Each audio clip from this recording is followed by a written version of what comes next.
Hi everyone, it's Kasia from tarotmap.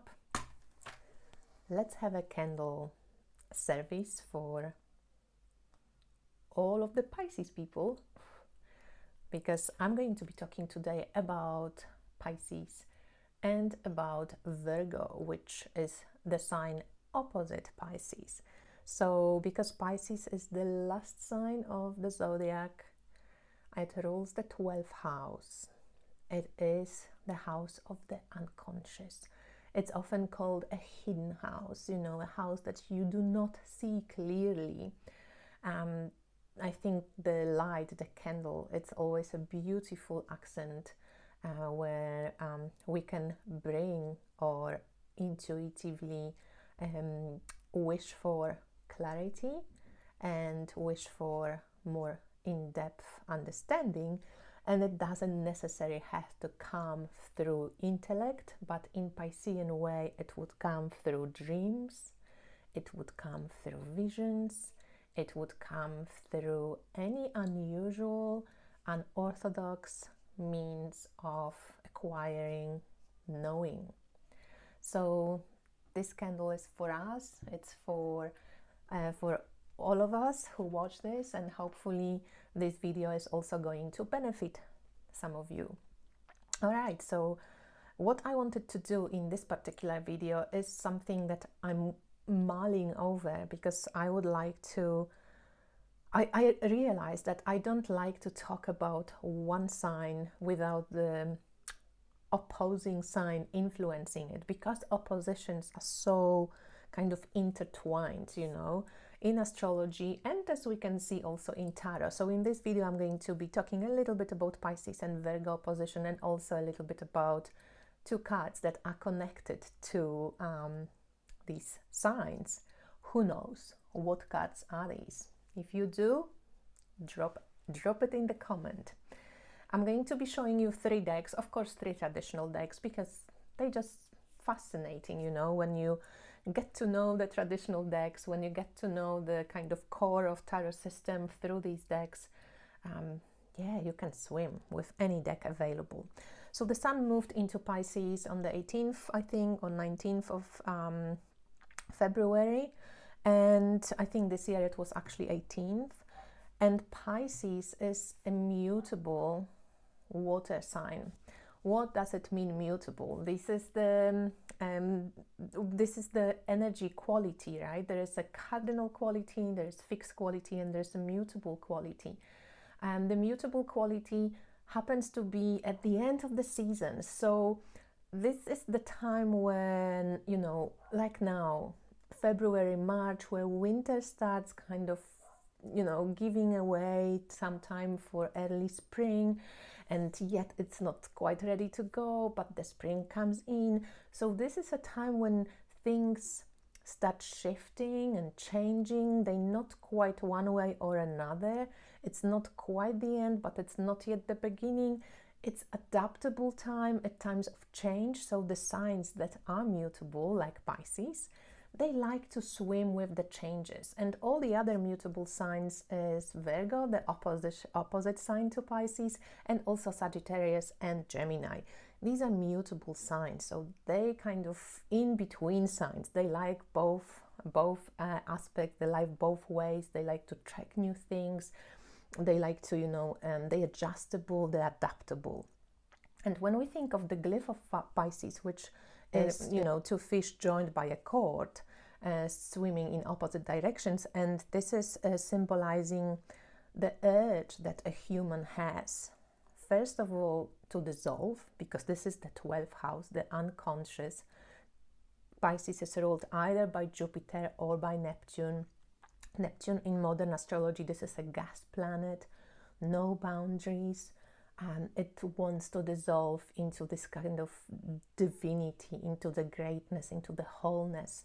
So every Pisces will have this sense of need for deep connections, for pushing the boundaries, like what's important, where do I begin, where do I end, how do I fit with everybody else.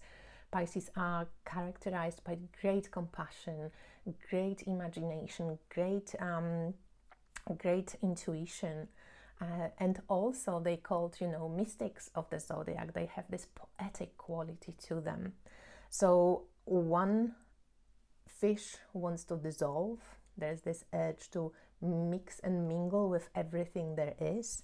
The other fish is the personality's need for identity. So we're still on Earth, we're still like separate human beings. And in Pisces, these two needs are kind of like pushing and pulling Pisces in opposite directions, right? So with images that we can think of Pisces, we can think of poet, you can think of a mystic, you can think of a dreamer, you can think of an artist, you can think of a victim. This happens when Pisces overextends itself, doesn't have those healthy boundaries, and overgives, draws all these kind of underdogs to itself, never doesn't know how to say no, and so on. And it can be a martyr as well, I always help people and nobody helps me. So depending where the Pisces is, how much the Pisces embrace that beautiful, compassionate heart, and also started to use it or apply it to oneself. This is where all these different archetypes can come up. It could also be a savior archetype, like how Pisces wants to save everyone if they are asked for it or not. So sometimes, on the opposite, like if there is a shadow side about Pisces, we can think of like this, somebody who's oversensitive, who doesn't feel grounded, doesn't feel embodied, who can be swayed, like doesn't really have healthy boundaries, doesn't know where to say no, doesn't know where to say yes.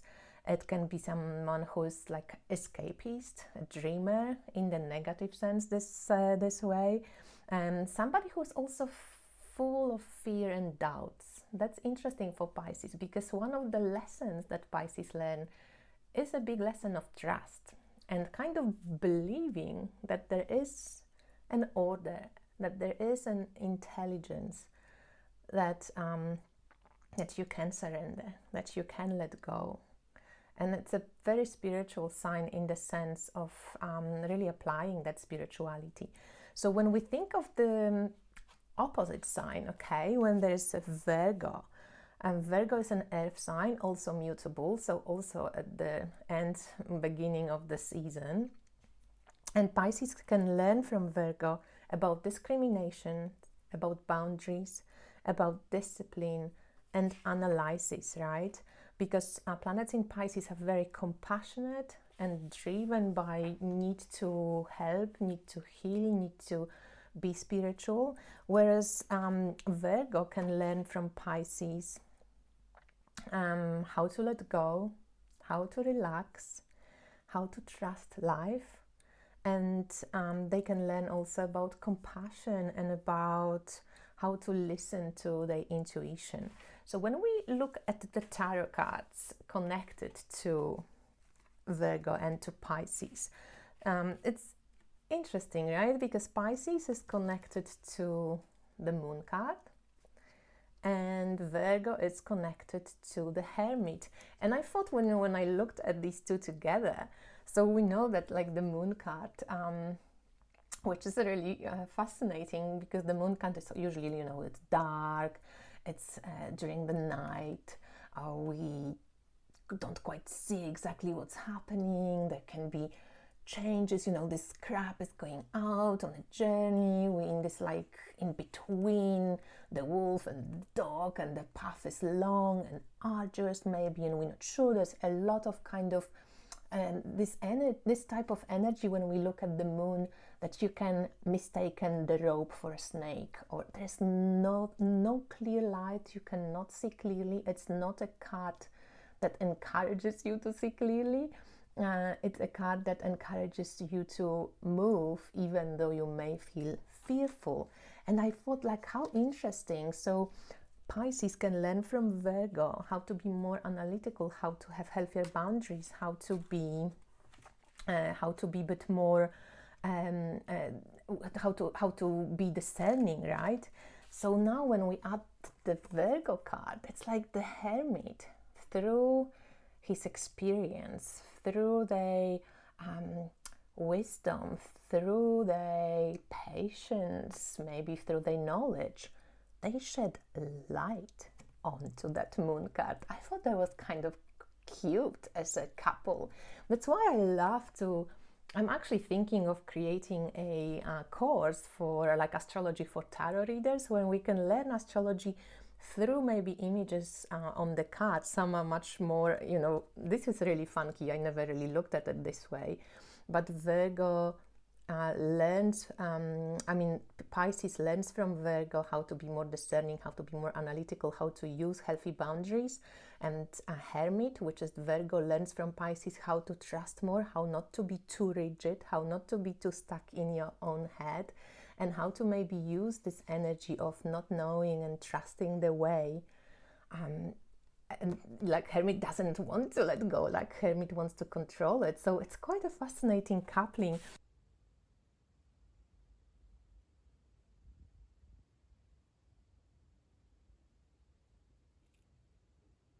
And I love how that looks also in Tarot de Marseille.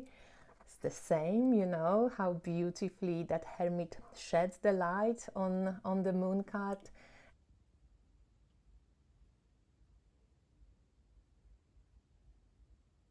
And how the moon card encourages Hermit to loosen up a bit.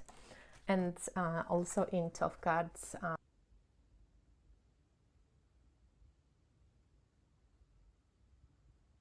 Tough card is it's similar. It's a little bit different here. We have this Hermit like in the fields, and there is the egg of creation in Tough card. I know that the Hermit card is very fertile, and it's like ready to burst with with a creative force. And the moon seems to be very kind of sexual and feminine, and also the golden egg in some way. So there is something that connects these two cards, like there is a thread connecting Pisces and Virgo. And I thought that all of these that these two cards, Hermit and the moon, they really beautifully depict that opposition. So let me know, if you are a Pisces, how do you learn from Virgos, and have you ever thought about this in this way? And if you are connected as a Pisces to the moon card, how can you work with this moon archetype in a way of learning how to trust, of being okay with not knowing, of being okay with surrendering, with sometimes moving slowly despite the fear, despite the doubt. The Pisces lesson is compassion towards oneself specifically as well. The Pisces lesson is trusting, and the Pisces lesson is surrendering the personal ego and moving forward despite doubts, despite fear, despite anxiety, and see where the journey takes you. So I hope you enjoyed this, and I will speak to you another time. But let me know, if you are Pisces, do you resonate? And if you are Virgo, do you resonate? And remember that you can learn from the opposite, because that's, when they say that the opposite draw each other, the opposite can teach us a lot about things. And these beautiful images from tarot just work perfectly with it. So thank you for watching. See you soon. Bye.